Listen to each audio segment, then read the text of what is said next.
lights flared in my eyes. I was standing solidly on my feet in the street shrine, but the street was gone. Coils of incense still smudged the air. The god squatted toad-like in his recess. The girl was hanging limp, locked in my clenched arms. As the floor straightened under my feet, I staggered, thrown off balance by the sudden return of the girl's weight, and grabbed blindly for support. "Give her to me," said a voice, and the girl's sagging body was lifted from my arms. A strong hand grasped my elbow. I found a chair beneath my knees and sank gratefully into it. "The transmission isn't smooth yet between such distant terminals," the voice remarked. "I see Neelan has fainted again." A weakling, the girl, but useful. I spat blood, trying to get the room in focus. For I was inside a room of some translucent substance, windowless, a skylight high above me, through which pink daylight streamed. Daylight, and it had been midnight in Charon. I'd come halfway around the planet in a few seconds. From somewhere I heard the sound of hammering, tiny, bell-like hammering, the chiming of a fairy anvil. I looked up and saw a man, watching me. On Wolf you see all kinds of human, half-human and non-human life, and I consider myself something of an expert on all three. But I had never seen anyone, or anything, who so closely resembled the human and so obviously wasn't. He, or it, was tall and lean, man-shaped but oddly muscled, a vague suggestion of something less than human in the lean hunch of his posture. Manlike, he wore green tight-fitting trunks and a shirt of green fur that revealed bulging biceps where they shouldn't be, and angular planes where there should have been swelling muscles. The shoulders were high, the neck unpleasantly sinuous, and the face, a little narrower than human, was handsomely arrogant, with a kind of wary alert mischief that was the least human thing about him. He bent, tilted the girl's inert body onto a divan of some sort, and turned his back on her, lifting his hand in an impatient, and unpleasantly reminiscent, gesture. The tinkling of the little hammers stopped as if a switch had been disconnected. "Now," said the non-human, "we can talk." Like the waif, he spoke Shanson, and spoke it with a better accent than any non-human I had ever known, so well that I looked again to be certain. I wasn't too dazed to answer in the same tongue, but I couldn't keep back a spate of questions. "What happened? Who are you? What is this place?" The non-human waited, crossing his hands, quite passable hands, if you didn't look too closely at what should have been nails, and bent forward in a sketchy gesture. "Do not blame Neelan. She acted under orders. It was imperative you be brought here tonight, and we had reason to believe you might ignore an ordinary summons. You were clever at evading our surveillance, for a time. But there would not be two Dry-towners in Charon tonight who would dare the ghost wind. Your reputation does you justice, Rakal Sansar." Rakal Sansar. Once again Rakal. Shaken, I pulled a rag from my pocket and wiped blood from my mouth. I'd figured out, in Shansa, why the mistake was logical. And here in Charon I'd been hanging around in Rakal's old haunts, covering his old trails. Once again, mistaken identity was natural. Natural or not, I wasn't going to deny it. If these were Rakal's enemies, my real identity should be kept as an ace in reserve which might get me out alive again. If they were his friends, well, I could only hope that no one who knew him well by sight would walk in on me. "We knew," the non-human continued, "that if you remained where you were, the Terran and Cargill would have made his arrest. We know about your quarrel with Cargill, among other things, but we did not consider it necessary that you should fall into his hands at present." I was puzzled. I still don't understand. Exactly where am I? This is the master shrine of Nebran. Nebran. The stray pieces of the puzzle suddenly jolted into place. Chiral had warned me, not knowing he was doing it. I hastily imitated the gesture Chiral had made, gabbling a few words of an archaic charm. Like every Earthman who's lived on Wolf more than a tourist season, I'd seen faces go blank and impassive at mention of the Toad God. Rumor made his spies omnipresent, his priests omniscient, his anger all-powerful. I had believed about a tenth of what I had heard, or less. The Terran Empire has little to say to planetary religions, and Nebran's cult is a remarkably obscure one, despite the street shrines on every corner. Now I was in his master shrine, and the device which had brought me here was beyond doubt a working model of a matter transmitter. A matter transmitter, a working model, the words triggered memory. Rockel was after it. "And who," I asked slowly, "are you, Lord?" The green-clad creature hunched thin shoulders again in a ceremonious gesture. "I am called Everin. Humble servant of Nebran and yourself," he added, but there was no humility in his manner. "I am called the Toymaker." Evorin. That was another name given weight by rumor. A breath of gossip in a thieves' market. A scrawled word on smudged paper.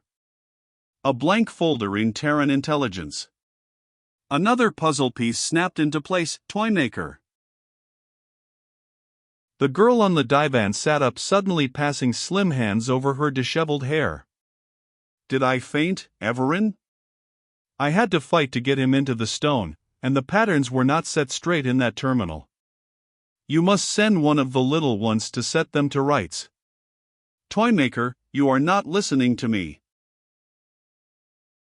"Stop chattering, Milan," said Everin indifferently.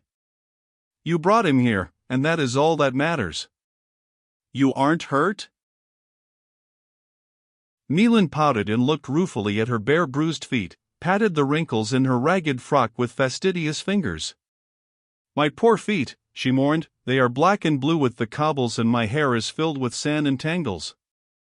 "Toymaker, what way was this to send me to entice a man?" "Any man would have come quickly, if he had seen me looking lovely, but you send me in rags." She stamped a small bare foot. She was not merely as young as she had looked in the street. Though immature and underdeveloped by Terran standards, she had a fair figure for a Drytown woman. Her rags fell now in graceful folds. Her hair was spun black glass, and I saw what the rags and the confusion in the filthy street had kept me from seeing before. It was the girl of the Spaceport Cafe, the girl who had appeared and vanished in the eerie streets of Canarsa. Everin was regarding her with what, in a human, might have been rueful impatience. He said, "You know you enjoyed yourself, as always, Milan. Run along and make yourself beautiful again, little nuisance." The girl danced out of the room, and I was just as glad to see her go. The Toymaker motioned to me. "This way," he directed, and led me through a different door. The offstage hammering I had heard, tiny bell tones like a fairy xylophone, began again as the door opened, and we passed into a workroom which made me remember nursery tales from a half-forgotten childhood on Terra. For the workers were tiny, gnarled trolls. They were chucks. Chucks from the polar mountains, dwarfed and furred and half-human, with witch-like faces and great golden eyes, and I had the curious feeling that if I looked hard enough I would see the little toy seller they had hunted out of the Carsa. I didn't look. I figured I was in enough trouble already. Tiny hammers pattered on miniature anvils in a tinkling, jingling chorus of musical clinks and taps. Golden eyes focused like lenses over winking jewels and gimcracks. Busy elves. Makers of toys. Everin jerked his shoulders with an imperative gesture. I followed him through a fairy workroom, but could not refrain from casting a lingering look at the work tables. A withered leprechaun set eyes into the head of a minikin hound. Furred fingers worked precious metals into invisible filigree for the collarpiece of a dancing doll. Metallic feathers were thrust with clockwork precision into the wings of a skeleton bird no longer than my fingernail. The nose of the hound wobbled and sniffed, the bird's wings quivered, the eyes of the little dancer followed my footsteps. Toys? This way, Everin rapped, and a door slid shut behind us. The clinks and taps grew fainter, but never ceased. My face must have betrayed more than conventional impassivity, for Everin smiled. Now you know, Rockel, why I am called Toymaker. Is it not strange, the master priest of Nebrin, a maker of toys, and the shrine of the toad god a workshop for children's playthings? Everin paused suggestively. They were obviously not children's playthings, and this was my cue to say so, but I avoided the trap. Everin opened a sliding panel and took out a doll. She was perhaps the length of my longest finger, molded to the precise proportions of a woman, and costumed after the bizarre fashion of the Ardcaran dancing girls. Everin touched no button or key that I could see, but when he set the figure on its feet, it executed a whirling, arm-tossing dance in a fast, tricky tempo. I am, in a sense, benevolent, Everin murmured. He snapped his fingers and the doll sank to her knees and poised there, silent. Moreover, I have the means and, let us say, the ability to indulge my small fantasies. The little daughter of the president of the Federation of Trade Cities on Samara was sent such a doll recently. What a pity that Paulo Aramengo was so suddenly impeached and banished. The Toymaker clucked his teeth commiseratingly. Perhaps this small companion will compensate the little Carmela for her adjustment to her new position. He replaced the dancer and pulled down something like a whirligig. This might interest you, he mused, and set it spinning. I stared at the pattern of lights that flowed and disappeared, melting in and out of visible shadows. Suddenly I realized what the thing was doing. I wrested my eyes away with an effort. Had there been a lapse of seconds or minutes? Had Everin spoken? Everin arrested the compelling motion with one finger. Several of these pretty playthings are available to the children of important men, he said absently. An import of value for our exploited and impoverished world. Unfortunately they are, perhaps, a little, obvious. The incidence of nervous breakdowns is, interfering with their sale. The children, of course, are unaffected, and love them. Everin set the hypnotic wheel moving again, glanced sidewise at me, then set it carefully back. Now Everin's voice, hard with the silkiness of a cat snarl, clawed the silence. We'll talk business. I turned, composing my face. Everin had something concealed in one hand, but I didn't think it was a weapon. And if I'd known, I'd have had to ignore it anyway. Perhaps you wonder how we recognized and found you? A panel cleared in the wall and became translucent. Confused flickers moved, dropped into focus, and I realized that the panel was an ordinary television screen and I was looking into the well-known interior of the Café of Three Rainbows in the trade city of Charon. By this time I was running low on curiosity and didn't wonder till much later how televised pictures were transmitted around the curve of a planet. Everin sharpened the focus down on the long Earth-type bar where a tall man in Terran clothes was talking to a pale-haired girl. Everin said, "By now, Race Cargill has decided, no doubt, that you fell into his trap and into the hands of the Amen. He is off guard now." And suddenly the whole thing seemed so unbearably, illogically funny that my shoulders shook with the effort to keep back dangerous laughter. Since I'd landed in Charon, I'd taken great pains to avoid the trade city, or anyone who might have associated me with it. And Rockel, somehow aware of this, had conveniently filled up the gap. By posing as me. It wasn't nearly as difficult as it sounded. I had found that out in Shansa. Charon is a long way from the major trade city near the Karsa. I hadn't a single intimate friend there, or within hundreds of miles, to see through the imposture. At most, there were half a dozen of the staff that I'd once met, or had a drink with, 8 or 10 years ago.